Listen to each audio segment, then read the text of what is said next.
Hello guys, welcome back to another video. So today is a bit of a special one for me because I've got for you this Dacia, the way probably people know it, but the way I know it is Dacia.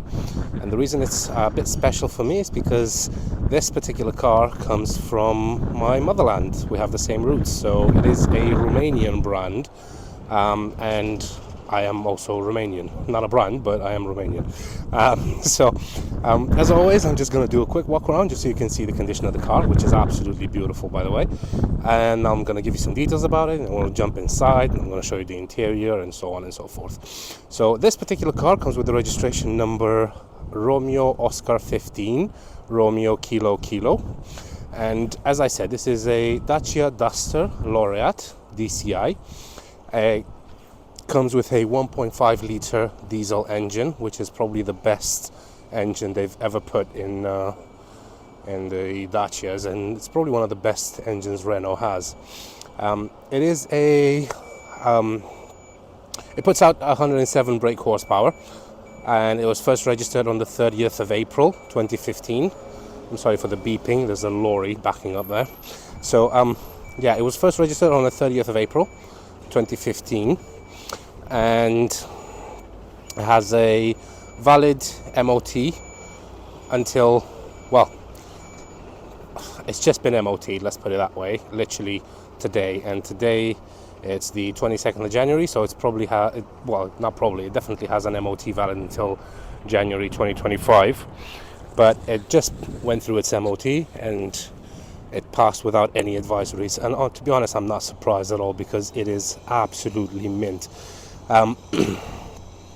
The road tax is £150 per year, which is, it's not high considering the size of the car, to be honest.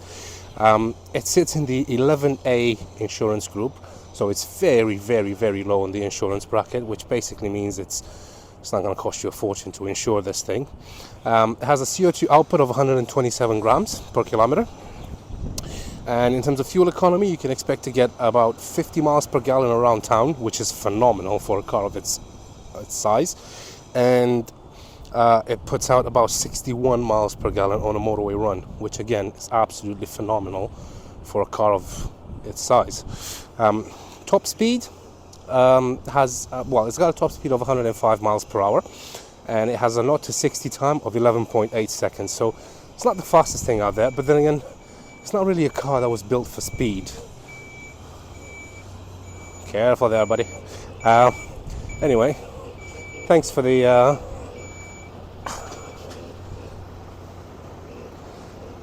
background music. I didn't need it, but thank you. Anyway, so like I said, it's not a car that's built for speed. So, yeah. It is very robust, and it's solid, and it'll definitely take you wherever you need to go. It does come with 4 absolutely brand new Michelin Cross Climate tires. You can see they are literally brand new. I don't think the previous owner did more than 500 miles in them, maybe less.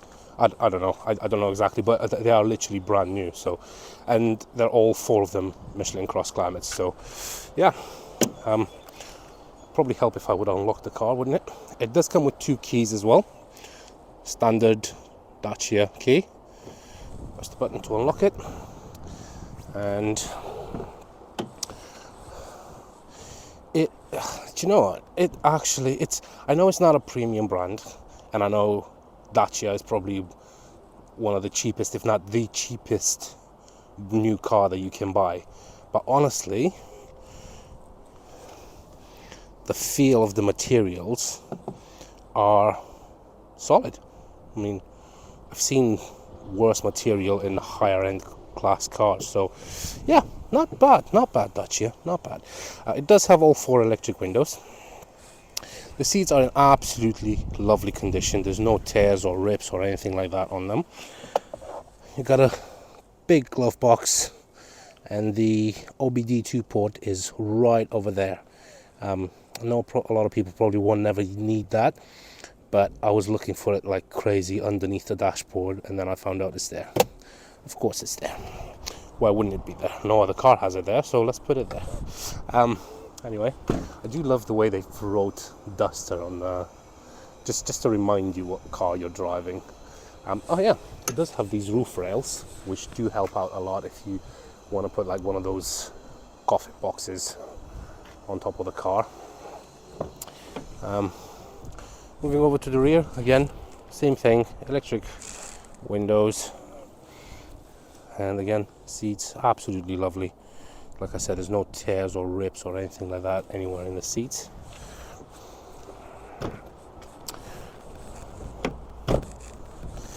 And moving over to the rear, you have this big Dacia logo and then Duster written underneath. And then this one you do actually have parking sensors as well, which is great because it is a big-ish car. Sorry, the wind is everywhere. So to open the boot, just press this button here, standard, and that just goes up. You've got quite a massive boot in here. And you have this boot liner as well, and if you lift that up, and then if you lift this up, you've got nothing. I was expecting a spare tire. Is it? I'm just wondering, is it underneath the car? Nope. No. Okay, so it doesn't come with a spare tire. That is very strange. I was hoping it might have a spare tire, but it doesn't. There you go. So if it doesn't have a spare tire, no. That is so strange. I don't know why I was expecting it to have a spare tire. Let me just make sure that. Yeah, no, it doesn't have a spare tire. That's awkward. You've got this little switch here. That's for your parking sensors to turn them off, I guess. So yeah, the parking sensors are not standard, so they were retrofitted, but you've got them, so that's a bonus. And then I'm not going to take the parcel shelf down, but somewhere there, oh yeah, there you've got a 12-volt socket as well, so you do have one for the boot as well. And then you've got a little handle here to pull it, and that closes the boot lid. I was so sure it would have a spare tire. Strange. Anyway, one thing that always made me giggle is how massive they made this fuel cap. I mean, look at this. Trust me, I'm not a small lad, okay? I'm big. And this is literally,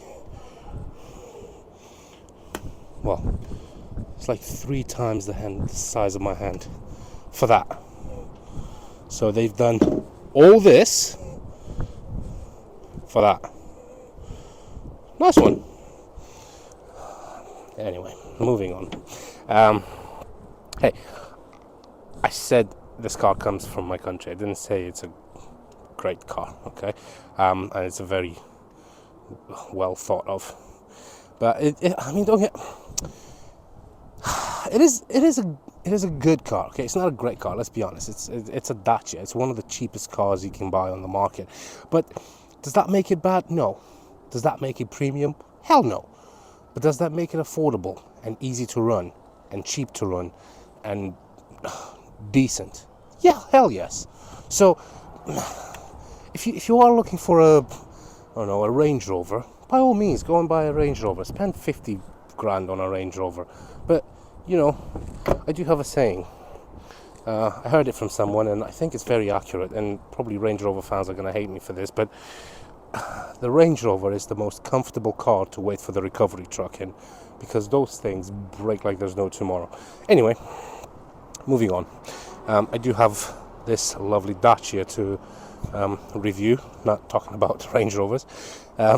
Anyway, so like I said, it's got all 4 electric windows, okay, and that's to lock your windows as well. And let me just find the key. I'm going to jump inside now. Right, so we are inside the Dacia Duster, or Dacia Duster, whichever way you want to call it. I call it Dacia because I know it's Dacia. Anyway, key goes in the ignition. You got all the lights coming up, and then that starts straight away. It's got absolutely no issues whatsoever. This 1.5 litre, the diesel engine, I think it's one of the best engines. Well, I don't think, I know it's the best engine. Oh, shut up. I don't want YouTube to strike my video, but I will turn it back on in a second. So yeah, the 1.5 litre diesel engine is the best engine that Dacia or Renault has ever put out, and there's a reason why even Mercedes buys those engines. So yeah, that's a fun fact. You go and spend thousands of pounds on a Mercedes and you end up with a Renault engine in it. But then again, it's a good engine. So yeah, this car has covered 155,000 miles. So some people may say it's high. It's on the borderline, I would say. It's not, obviously it's not low mileage, but it's not atrocious either. And honestly, the guy that MOT'd my car, he looked underneath and he literally said it's one of the cleanest Dusters he's ever seen. And then he said, especially with the mileage it's got, I can't believe how clean this car is. And honestly, that's why it passed without any advisories, because it genuinely, it's been very, very well looked after. But anyway, I'm not going to ramble on anymore with useless facts. I just want to show you the car. Right, so like I said, it's got 155,000 miles. There's no lights in the dash whatsoever except the handbrake, and obviously as soon as I put the handbrake down, it goes away.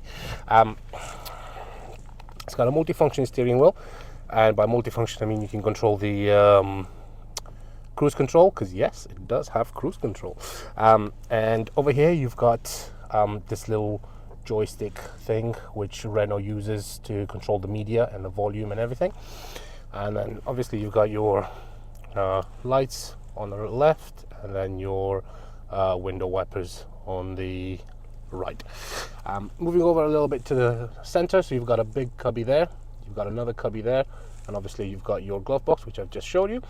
And moving down, you've got these air vents, which are just standard air vents, but they are good because they do move in every direction, so they are 360, which is great. Moving a little bit lower, this car actually came with the standard radio, but the previous owner has spent quite a significant amount of money to upgrade. Well, he bought the sat-nav version as well. So just to turn this on, turn the music off. So yeah, this one does come with the sat-nav as well. Caution, yeah, okay. Destination, can I just see the map, please? Route, no. Points of interest, find on map. Oh yeah, so there it is. So yeah, the sat-nav works absolutely fine. There's no issues whatsoever. I mean, I know a lot of people will probably still going to end up using Waze or Google Maps or Apple Maps or whichever, but it's there if you need it. So so yeah, you've got your phone connectivity settings, navigator, map. Oh, I could have just pressed map to begin with, so yay. Well, there you go, it is working. Media and then radio as well. I believe it does have DAB. Yes, it does have DAB radio as well. Happy days. Right, so that works absolutely fine. Moving a little bit lower, that is your cruise control / speed limiter, which is absolutely great because especially if you're going to do long journeys, cruise control is a godsend. That is a little indicator to tell me that I haven't got my seatbelt on, and that's to lock the doors and unlock them, and your hazards as well. And moving a little bit lower, you've got your climate control, fan on 4 levels. Is it 4 or 5? That's 1, 2, 3, 4. Yeah, not 4. 4. So 4 levels. And that's where you control where you want the air to come out from. You've got AC, that's your rear window defrost, and that's the temperature. And moving a little bit lower, you've got a 12-volt socket with a little cubby, and then this is your eco button. So that is actually for your start-stop system as well. You've got a couple of cup holders with your locking wheel nut here. You've got a 6-speed manual gearbox, and it works absolutely fine. There's no issues whatsoever. The clutch is absolutely fine. The gearbox is fine. Everything works perfectly. And as always, I'm going to put it through all the gears just so you can hear that there's no crunching or anything like that when it goes into gears, as that's way you can tell if the clutch is on its way out, or worse, the gearbox. So obviously the car is on, so foot on the clutch and going first, second, third, fourth, fifth, sixth, and then reverse. And that was the parking sensors as well. That's another great placement of your mirror adjustment. Why would we put it there where every other manufacturer does? No, we're gonna put it there where you won't find it. Something that you only use probably once when you first get in the car and then never use again.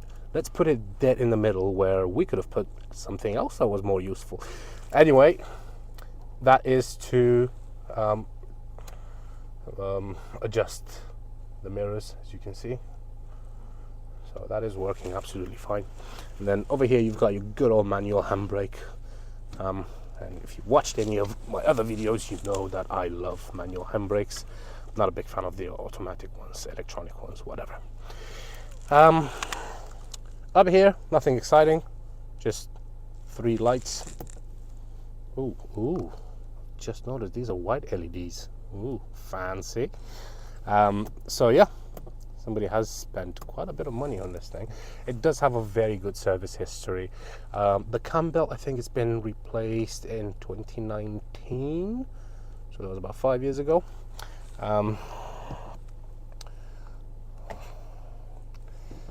No vanity mirror, because why would you put a vanity mirror there?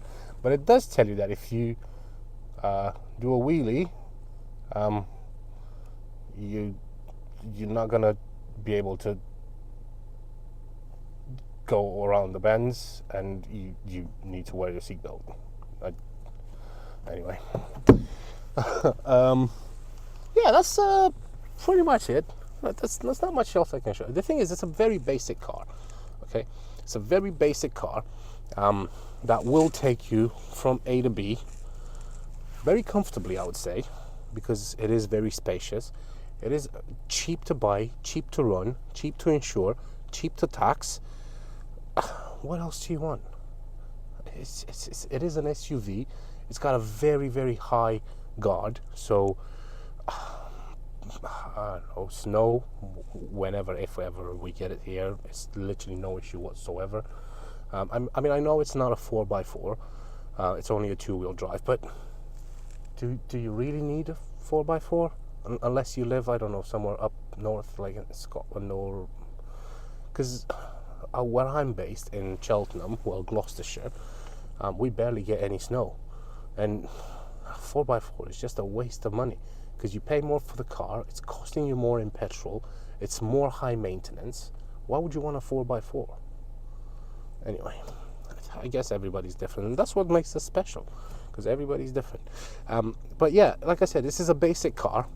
It does have quite a few features. So you do have the cruise control, you've got a sat nav, you've got the auxiliary port there, and you've got a USB, and obviously you've got a trip computer, you got a multifunction steering wheel, you got that eco start stop system. So it does have quite a lot to go for it. Obviously parking sensors, and like I said, it's big. It's just been MOT, like I said. It's been serviced not long ago, and it's had quite a lot of work done to it.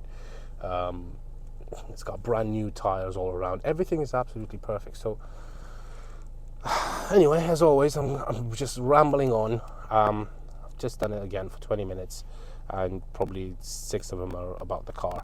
But anyway, if you are interested, as always, don't hesitate to contact me. I'm more than happy to show you the car around, or if you want to take it out on a test drive, you're more than welcome to.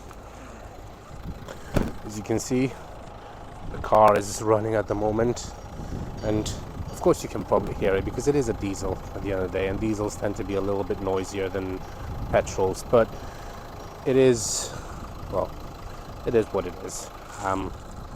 But yeah, like I said, it's an absolutely fantastic car. for what it is and what it costs and what it does, I don't think you can get anything better. Genuinely, I don't think you can get anything better. But anyway, thank you very much for your time, guys. I hope you guys have a great day. Enjoy the rest of your day, and I'll see you some other day. There you go. How to put the word day in one sentence 4 times. Thank you very much. Take care, guys. Bye-bye.